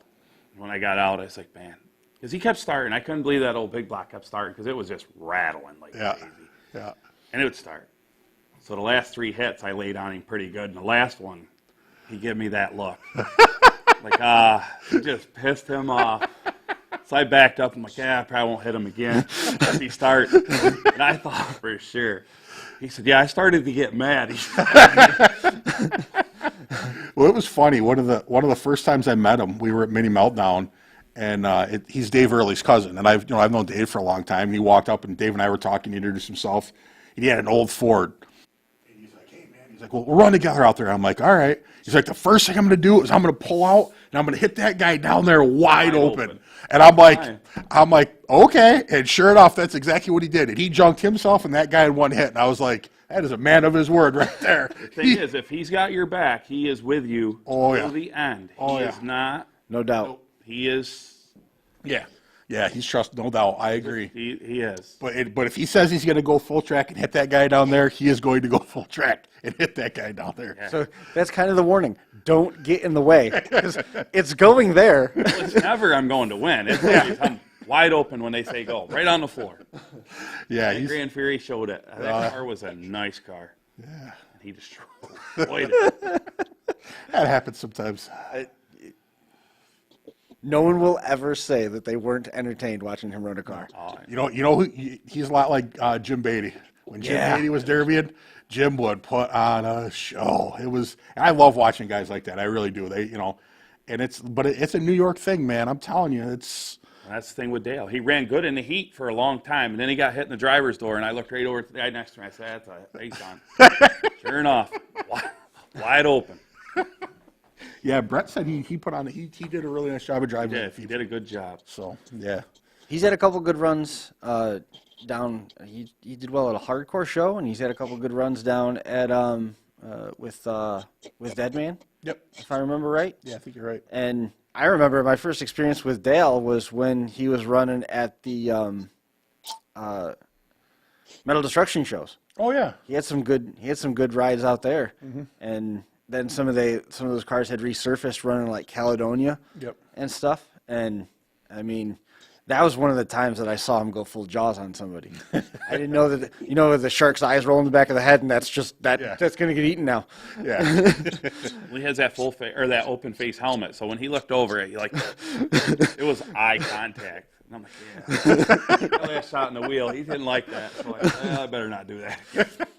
But that's the same reason why people turn in to watch the Wire class, the Frankenstein class. That's what it's been, and there's been some ebbs and flows of the people that just have figured out how to run hard and run entertaining and make the cars last, and that's where Adrian and James are right now. Oh, yeah. As long as they keep wanting to do it, it's going to take.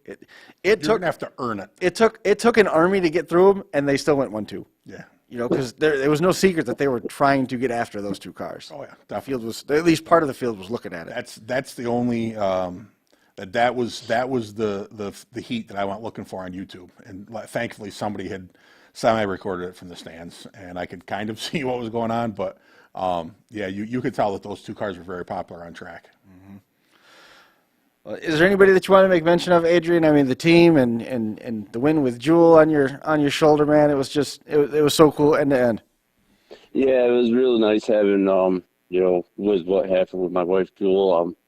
I had all my family out there, all my daughters, all the grandkids, everyone was out there. We ran a bunch of campers, and the first time they've all been out there, and to pull that win off with them all there, with what happened was just is badass, I gotta thank James, obviously. We built those cars and my daughter's Camry that she ran in the youth class there. We built those in 10 days before MASH. Yeah. 10 days? I was having a hard time really getting going this year. The weather just wouldn't straighten out. I couldn't go up to Copenhagen and build up the Groffs because I just didn't have the time anymore. Right. Running the business and with everything that happened.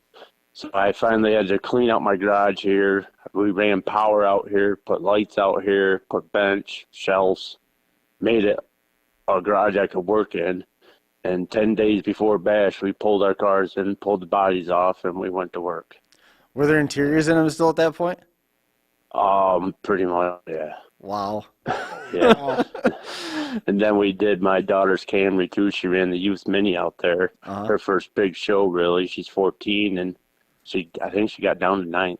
So she's really good too. She needs a Lincoln of some sort. Yeah, I'm gonna definitely put her in a V8 this year. That's not necessarily. Started her out in a bubble Ford and let her get used to it a little bit, then put her in something that's got an LS on alcohol.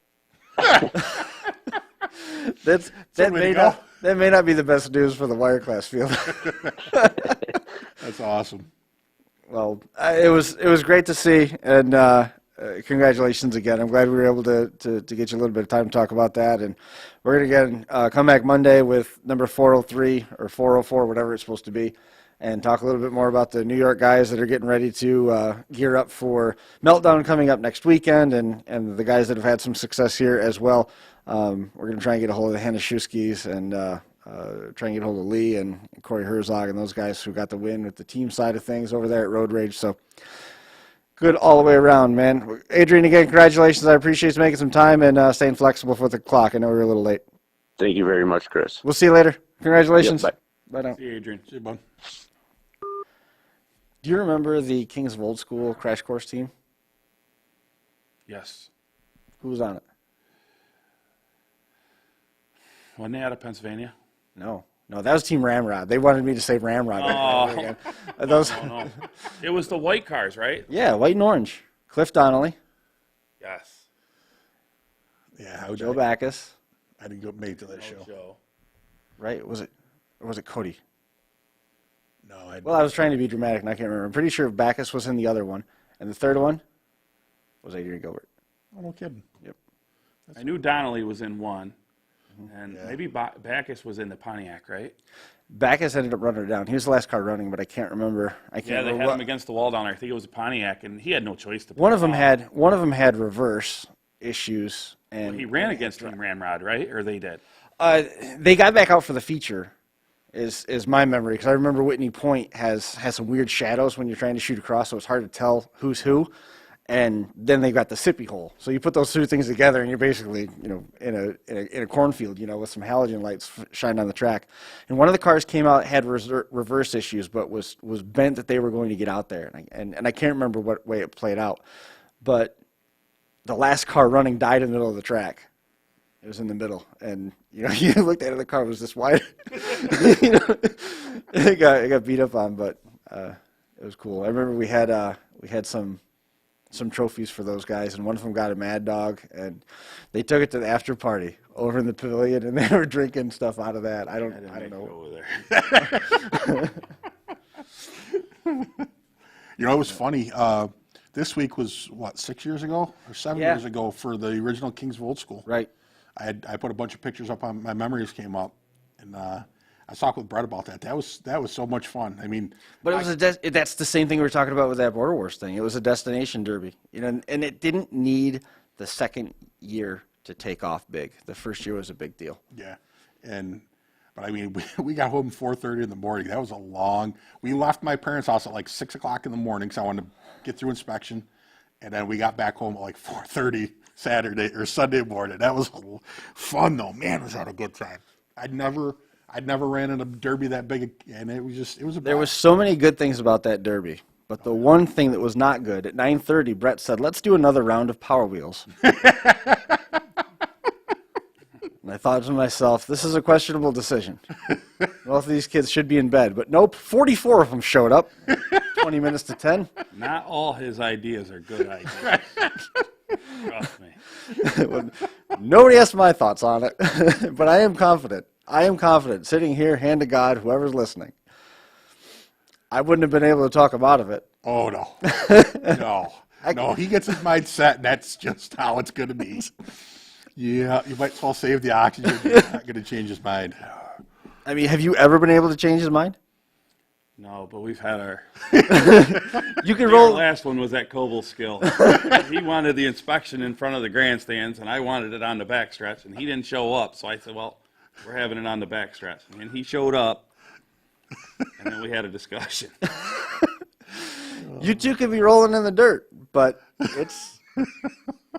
They've But disagreed. at the end of the day, we'd have each other's back no matter what. You know. They've disagreed over a derby or two over the years. There's been some, we have. you know, but they're still there for, you know, they're still the other guys. Some my fault, some his fault. I mean, it's not. Oh, yeah. So the first time that I really remember Brett Relier being Brett Relier, there was a wagon that showed up at Waterloo that had something to do with, there was a baby bottle painted on the roof. And Brett said the same thing when I started asking him about this story. And he goes, yeah. And I said, so nobody on the outside looking in really knew that car was running with those guys until it was over. That was my wagon. That's the wagon he hit me at 60 with. So he unbuttoned the shirt after he won on the roof, and it was very clear that at that point that he was not an independent party. and he goes, you know, I'm telling the story, and he goes, yeah, I don't remember that. I don't remember that. I don't remember that. And I got to that part, he goes, yeah, they booed me pretty bad. Yeah, we got talking about that too, and he goes, you know, I really don't think I hit you that hard. He goes, you just didn't see it coming, and I was like, Brett. I called it too. And I was like, Brett, wasn't there like you were on the other side of it or something, right? I'd hit Brian him. hit me with a subframe Imperial. Yeah. I had a '74 Chevy wagon. I was stupid. I hit him in the passenger door. Why? Of course, I had no seatbelt. Sure. Now I'm in the passenger seat. By the time I get back to the driver's seat, Brett hits Brian. Oh. I'm back in the passenger seat. I'll tell you what, I screwed up because there was only 5 cars on the track to begin with. It was Mark, Brett, no, 4. Mark, Brett, me, and Chris Hilkert. That was it in the feature at Waterloo on a Wednesday night. And Chris and I actually battled a little bit. There might have been one other car. And then somehow Brett ended up on the far south end of the track, or west end of the track. And he was like sort of sideways. I came down through there, and I'd never met Brett before in my life. That was the first time he ever come to Waterloo. And I hit him in the passenger side and glanced off. And I come down through, and here's Mark up against the inside guardrail with Chris Hilker behind him. Chris had an orange Cordoba. He was holding me. Yep. And I'm like, Mark is good. I'm like, this is...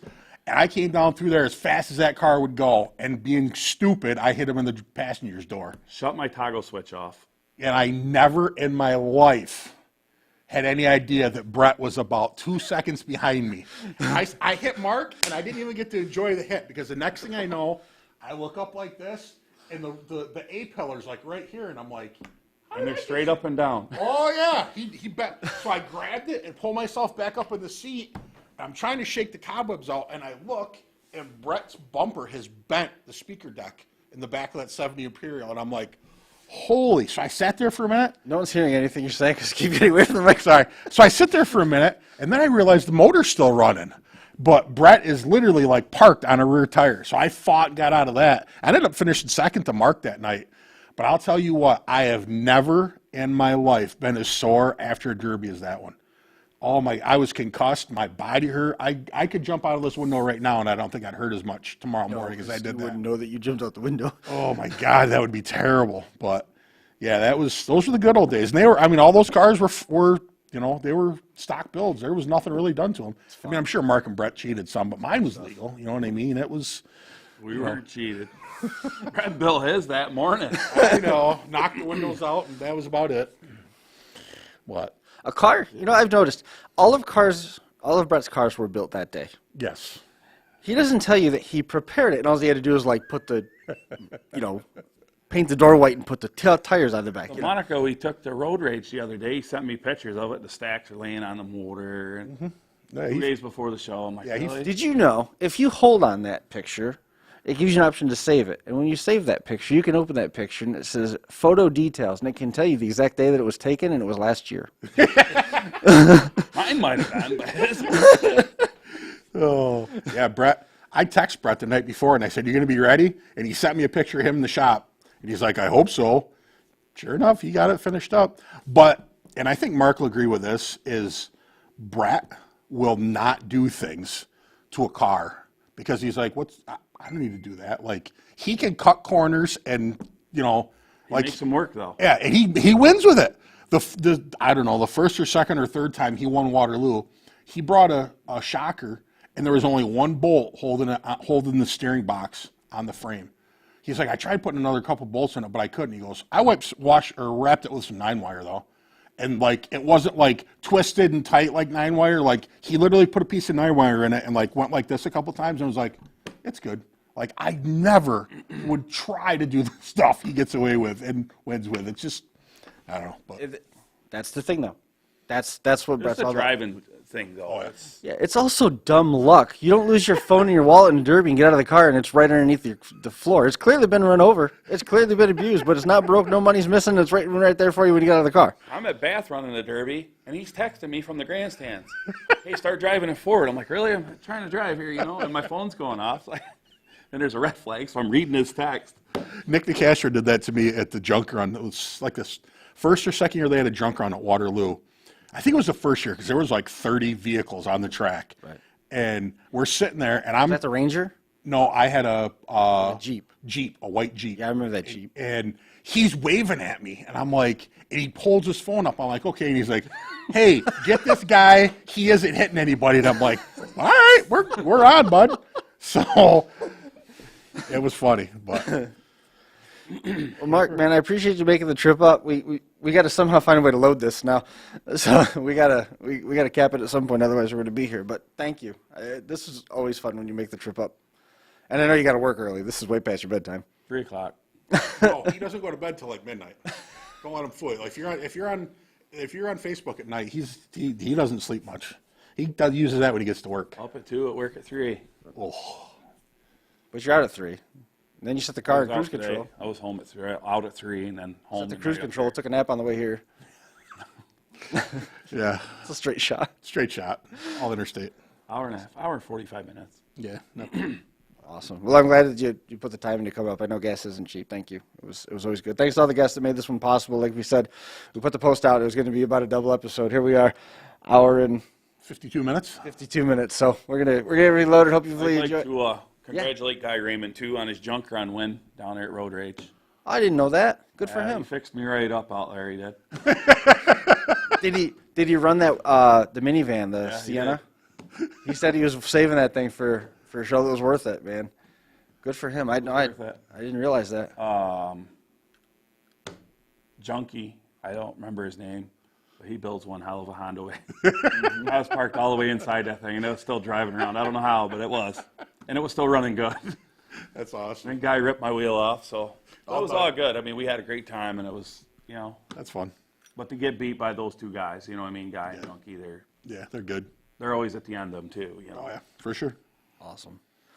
Well, again, nice work this weekend. Congratulations to everybody. Appreciate everybody making some time and hanging out with us for a little while. We are going to be back on Monday, and we're going to keep things fairly New York focused on in terms of what was happening out there between Memorial Day and this weekend, and talk to some of the guys that we hinted about earlier in the show. That's going to do it for this one. 402 in the books. We'll see you next time.